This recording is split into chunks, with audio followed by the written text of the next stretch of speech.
Bismillahirrahmanirrahim. Assalamualaikum warahmatullahi wabarakatuh. Waalaikumsalam warahmatullahi wabarakatuh. Baik, terima kasih ibu-ibu atas waktunya. Pada pagi hari ini kita akan membahas tentang pembelajaran berdiferensiasi. Jadi sebelumnya saya dengan Duda sudah mendapatkan pelatihan dari PSP Angkatan 3 melalui Zoom, dan sekarang kita akan mengimbaskan kepada ibu berdua, Ibu Sutini dan Ibu Kus, karena kebetulan ibu belum mengikuti Zoomnya, jadi kita akan mengimbaskan saat ini. Jadi yang kita bahas ini tentang pembelajaran berdiferensiasi. Jadi pembelajaran berdiferensiasi itu adalah model pembelajaran yang dari kata diferent itu berbeda-beda. Jadi kita dalam satu kelas kita akan menggunakan metode yang berbeda-beda untuk kita sampaikan kepada siswa, karena model pembelajarannya ini berpusat kepada murid. Jadi kita betul-betul fokus kepada murid dengan melihat latar belakang kemampuan siswa tersebut.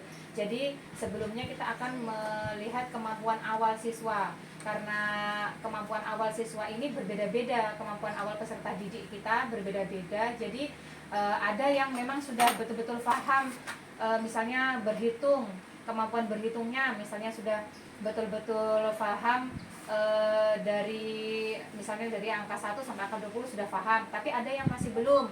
Ada yang pada saat kita sampaikan di kelas, kita tanya masih bengong saja, ternyata membutuhkan pertanyaan pemantik atau metode yang lain, seperti itu.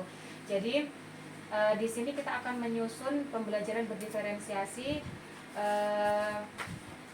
Kita akan mengangkat tema yang pertama sesuai dengan KWSP yang sudah kita susun. Kemarin kita sudah pengenalan lingkungan sekolah, kemarin tentang diriku juga sudah. Terus kita akan masuk kepada tema topik selanjutnya, yaitu aku ingin menjadi, atau dulu itu cita-cita gitu.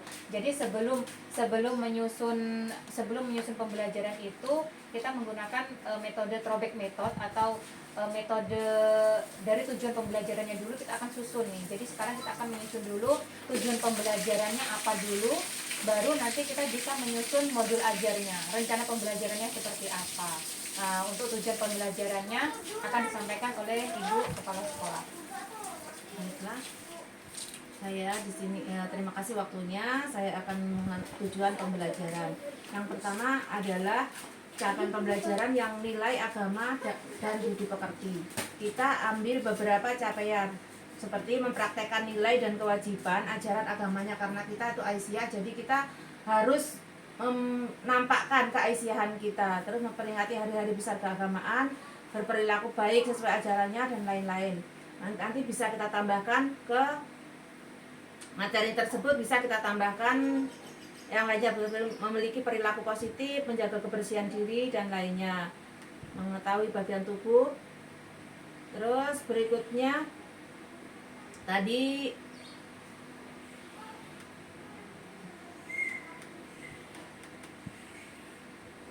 yang kedua yaitu jati diri. Jati diri itu kita memperingati hari besar nasional. Nah, memperingati hari besar nasional menunjukkan sikap kemandirian dan kedisiplinan. Bisa seperti itu, ngambil anunya seperti itu, kompetensinya yang harus kita capai. Terus bangga dengan latar belakang dari diri anak sebagai anak Indonesia.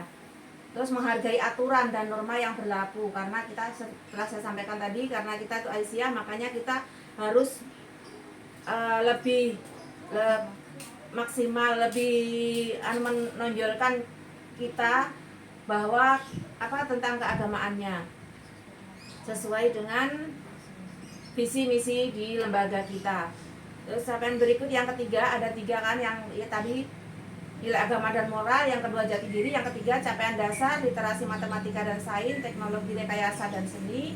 Anak itu mampu berkomunikasi dengan baik, bukan hanya dengan temannya sendiri, tapi dengan seluruh warga sekolah, seluruh yang ada di lingkungan sekolah. Mampu melaksanakan 2 sampai 3 perintah secara kompleks. Jadi bukan cuma satu saja, tapi seperti yang telah disampaikan dari Bu Susi tadi, kita itu harus sesuai dengan asesmen awal. Anak itu harus dibedakan mana yang lebih mampu, mana yang masih belum, mana yang perlu berdampingan. Yang bisa melakukan 2-3 perintah secara bersamaan itu ada yang harus didampingi, ada yang sudah bisa, ada yang mulai bisa. Jadi tidak bisa makan tugasnya. Jadi kita itu harus fokus sama tugas-tugas anak-anak. Jadi kita itu cuma melakukan pertanyaan pemantik, kira-kira sudah bisa belum. Terus menumbuhkan budaya literasi, menemukan sosialisasi kreatif dalam pemecahan masalah. Anak itu mampu belum memecahkan masalah yang terjadi di lingkup belajarnya. Terus mengekspresikan imajinasi menjadi bentuk karya menggunakan media dalam lingkungan belajar. Kita menggunakan media yang ada di lingkungan sekitar. Jadi kita nggak harus beli, nggak harus yang mahal, tapi bisa menggunakan barang-barang bekas yang bisa kita kumpulkan, bisa kita minta dari anak-anak, bisa mengumpulkan dari lingkungan di sekitar sekolah juga bisa. Selain itu juga bisa dari lingkungan rumah di lingkungan masing-masing. Terus anak juga mampu berkolaborasi dengan antara teman satu dengan teman yang lainnya, mampu mengenal teknologi informasi secara sederhana. Seperti saat ini kita selalu menggunakan video sebelum melakukan pembelajaran. Dapat mengekspresikan hasil karyanya dan menghargai hasil karya seni orang lain. Jadi dia tuh tidak menjudge temannya bahwa ini gambar kamu jelek. Jadi kita selalu tanamkan apapun yang anak-anak buat itulah yang terbaik, dan kita harus mensupport, menyemangati anak-anak murid kita. Mungkin dari saya itu saja. Mungkin mau ditambahkan oleh Bu Susi? Ya, Ibu-ibu, jadi untuk merancang pembelajaran di kurikulum ini, seperti itu tadi, kita sudah menentukan dulu tujuan pembelajaran yang ingin kita capai itu apa, baru kita bisa menyusun rancangan pembelajarannya. Jadi contohnya kayak misalnya gini, tujuan pembelajarannya misalnya yang pertama tadi tentang nilai agama dan moral. Anak mempraktikkan nilai dan kewajiban ajaran agamanya, karena kita semuanya agama Islam, jadi mempraktekkan ajaran agama Islam. Jadi misalnya anak-anak harus berkata yang baik, harus mengucapkan bismillah dulu sebelum melakukan kegiatan, sebelum belajar harus membaca doa belajar, harus menghormati yang lebih tua, menyayangi yang lebih muda, terbiasa mengucapkan kata maaf, permisi, dan terima kasih, seperti itu. Jadi ini kita lihat dulu juga tentang hafalannya anak-anak mungkin. Jadi kita lihat hafalannya anak-anak itu sampai mana, mulai dari doa-doa, terus hadis, sama hafalan surat pendek begitu. Kalau biasanya kita mulainya bagaimana, Bu? Kalau surat pendek dari awal dulu atau bagaimana? Ya, kalau awalnya kan Al-Fatihah itu wajib setiap pagi sebelum belajar. Nah, surat pendeknya itu dari surat-surat yang paling pendek. Pertama Al-Ikhlas, An-Nas, itu kita ngajarinya satu-satu. Maksudnya, oh si A ini sudah lancar di kelompok ini sudah bisa surat Al-Ikhlas. Berarti anak yang di sini kan berarti kan nggak harus Al-Ikhlas lagi, dia akan bosan. Jadi di lingkup sini bisa mengimbangi yang sebelahnya kelompok yang sini berarti belum bisa, berarti bisa nanti menirukan yang telah bisa. Jadi yang antara yang bisa dengan yang tidak itu saling berkolaborasi. Nah, tapi juga nanti diajarkan surat berikutnya. Mungkin ada pertanyaan dari Bu Tini sama Bu Pus. Kita sekalian diskusi saja. Kalau saya ingin tanya dengan pembelajaran diferensiasi tadi, itu tadi kan materinya satu atau materi banyak, atau materi satu dengan cara berbagai macam cara, atau mengikuti kemampuan anak, kan begitu tadi. Jadi apakah setiap kemampuan anak itu materinya beda-beda, apa caranya saja yang beda-beda? Terus yang kedua, karena kita mengikuti kemampuan anak, apakah kita seorang guru mengelompokkan kemampuan anak dengan ini anak sudah sangat mampu dan ini belum mampu, itu dikelompokkan sendiri atau kita gabungkan saja? Itu yang ketiga tadi dengan hafalan. Jadi anak kan kalau hafalan itu kan belum tentu satu surat hafal semua, atau yang dikatakan mampu ya, sangat mampu Ya. itu satu surat hafal semua atau yang separuh saja atau yang baru itu caranya anak apa dikumpulkan begitu apa hanya sebatas kita bersama-sama begitu, itu saja mohon dijelaskan. Oke. Kalau yang pertama tadi mengenai pembelajaran berdiferensiasi, jadi itu kita sudah susun dulu tujuan pembelajarannya. Jadi misalnya begini, tujuan pembelajarannya misalnya saya ambil dari capaian dasar-dasar literasi, matematika, dan sains. Misalnya anak membuat hasil karya, contoh ya. Misalnya mengekspresikan hasil karya sesuai dengan imajinasinya. Misalnya kita akan mengambil topik di minggu depan ini tentang cita-cita. Yang pertama kita lihat dulu anak-anak pada saat pada saat MPLS kemarin kan kita tanya cita-citanya apa. Jadi itu yang kita susun.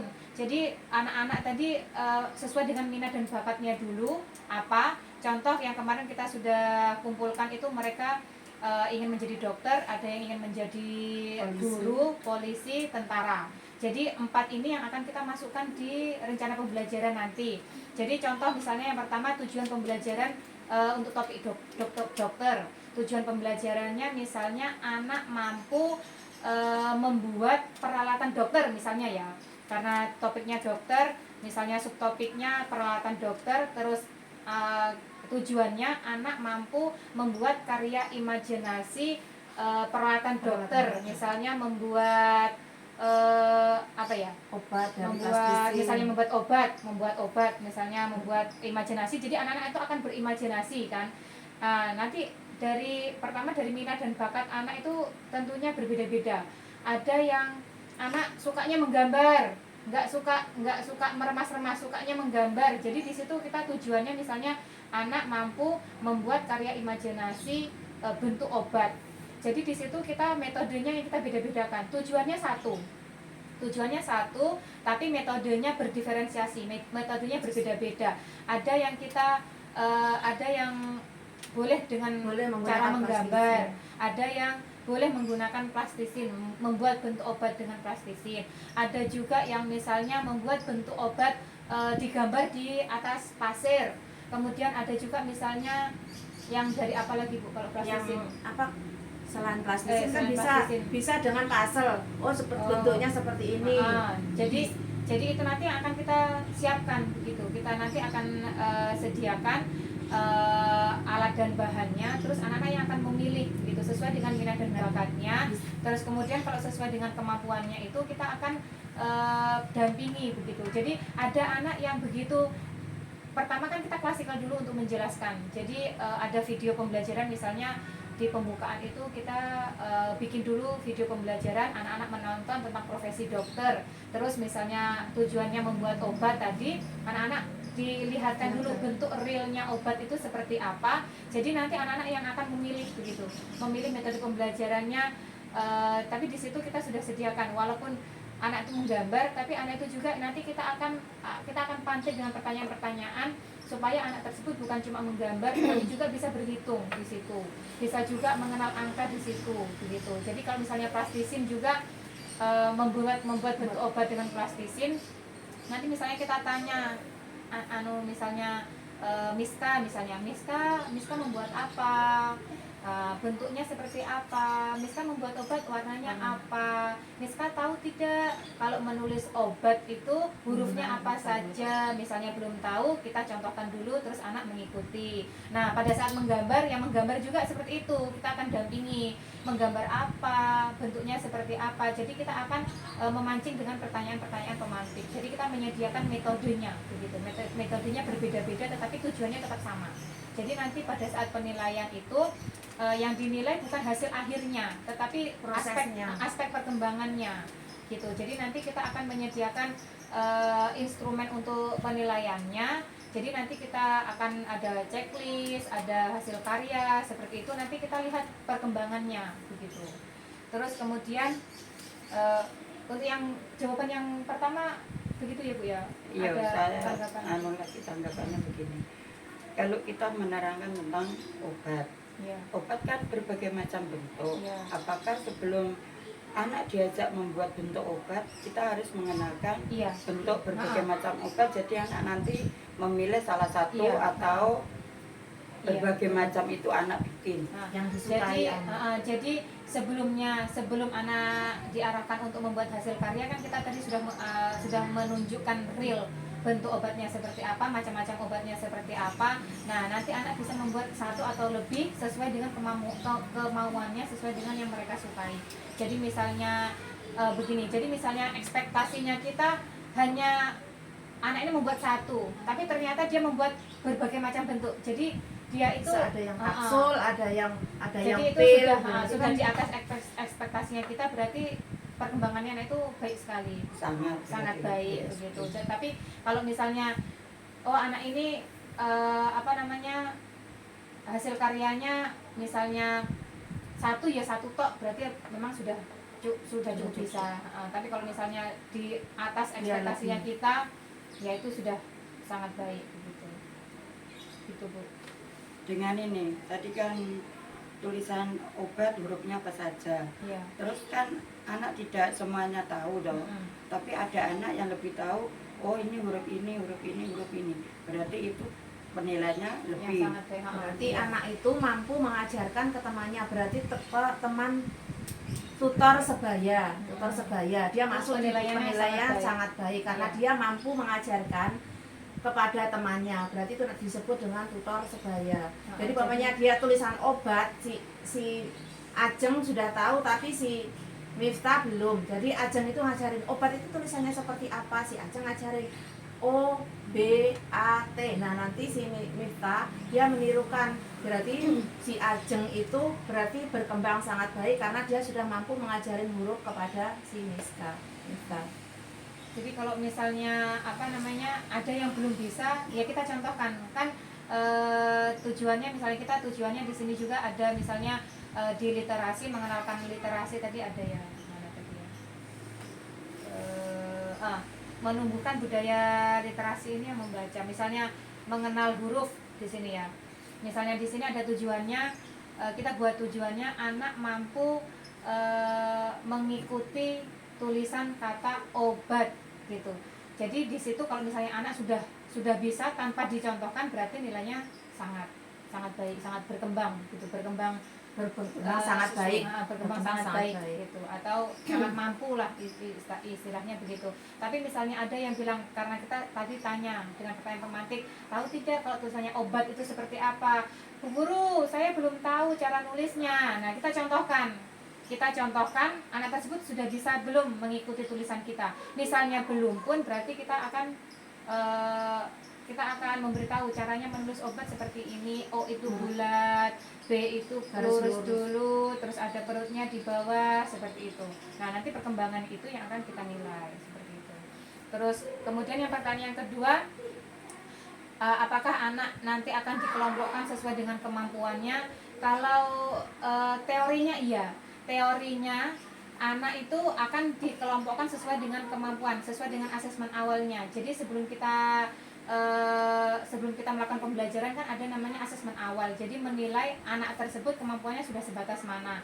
Jadi dipisahkan supaya kita memudahkan kita untuk mendampingi gitu. Jadi kalau misalnya kelompok yang biru ternyata nggak didampingi, sudah bisa jalan sendiri. Kelompok yang kuning ternyata harus didampingi. Tapi kendalanya kita sekarang mungkin ini ya, anak-anak itu susah dikelompokkan karena memilih teman sendiri gitu. Tapi itu akan menjadi kelebihan juga untuk kita karena nanti dia akan menjadi tutor untuk teman sebaya, untuk temannya yang lain. Jadi kita tetap akan mendampingi secara intens satu persatu, kita lihat, kita berkeliling seperti itu. Terus kalau yang untuk hafalan, ini kita masukkan di tujuan juga. Kita masukkan di tujuan, misalnya hafalan surat-surat pendek, kita tentukan dulu dalam 1 tahun itu anak-anak berapa surat yang tujuan pembelajarannya hafal berapa surat. Kalau misalnya hafal 10 surat, misalnya kita bagi 1 semester 5 surat, semester 1 5 surat, semester 2 5 surat, atau semester 1 6 surat, semester 2 karena waktunya lebih singkat misalnya cuma 4 surat. Bisa. Jadi di situ kita tujuan pembelajaran di minggu itu misalnya menghafal surat An-Nas. Jadi kalau misalnya yang sudah hafal terus kemudian dia mau menghafal surat yang lain boleh. Begitu. Tetapi yang belum hafal kita upayakan bagaimana mendongkrak anak tersebut terus meminta bantuan juga kepada orang tua untuk di rumah juga sambil tetap diajarkan di rumah. supaya bisa hafal lebih cepat seperti itu. Tapi tetap di tujuan pembelajaran misalnya kita kasih waktu 1 minggu untuk hafal. Kalau misalnya ternyata belum hafal berarti minggu depannya bisa kita ulang. Tapi kalau ternyata dalam 1 minggu belum 1 minggu sudah hafal berarti bisa kita lanjut ke surat berikutnya. Begitu juga dengan hadis. Sampai berapa persen hafalnya anak dalam jumlah murid dalam kelas itu? Kita mau pindahkan ke materi yang lain. Kalau sebelumnya belum hafal semua ya. Juga sih paling tidak sudah 80% sudah hafal, berarti kan tinggal sedikit kan yang belum, jadi masih akan menyusul. Nah, berarti kita pastikan dulu 80% atau itu lebih anak-anak itu sudah sudah hafal, mampu, berarti kita kita bisa lanjut. Kalau belum berarti kita perlu pengulangan. Berarti apa? Kita juga harus refleksi diri. Kenapa anak tersebut belum bisa mencapai sampai 80% ibaratnya? Apa kita harus introspeksi, oh cara penyampaian saya mungkin kurang tepat atau mungkin di rumah tidak ada imbal balik dari yang telah disampaikan di sekolah, di rumah tidak diajarkan kembali. Jadi kita bisa mereview ulang apa kekurangannya, kita dievaluasi lagi apa kekurangannya, apa penyebabnya, sehingga pembelajaran yang telah kita sampaikan itu belum dapat optimal sepenuhnya, belum sampai dipahami anak sepenuhnya. Ada lagi Bu? Oke, insya Allah kita belajar bersama. Kalau ada salah dan kurang, mohon bimbingan. Kalau sekarang ini nanti mungkin setelah ini karena kita sudah tahu alurnya, mungkin nanti kita akan susun dulu tujuan pembelajarannya sesuai dengan anak-anak di kelas. Setelah pengenalan lingkungan sekolah sama jati diri, nanti anak-anak dilihat dulu tujuan pembelajarannya apa, nanti kita susun. Besok kita akan lanjutkan lagi untuk menyusun RPPH-nya. Mungkin begitu ya. Tapi untuk pembelajaran berdiferensiasi intinya seperti itu. Kalau misalnya ini nanti kita lagi di grup ya Bu ya, Di grup ya. WA. Mungkin begitu Bu, ada tambah lagi? Mungkin itu sudah cukup karena waktu juga, kita juga harus melakukan aktivitas lainnya. Jadi mungkin kita akhiri saja dengan membaca hamdalah alhamdulillahirabbil alamin. Demikian tadi rapat kita pada siang hari ini. Kurang dan lebihnya mohon maaf. Wassalamualaikum warahmatullahi wabarakatuh. Waalaikumsalam.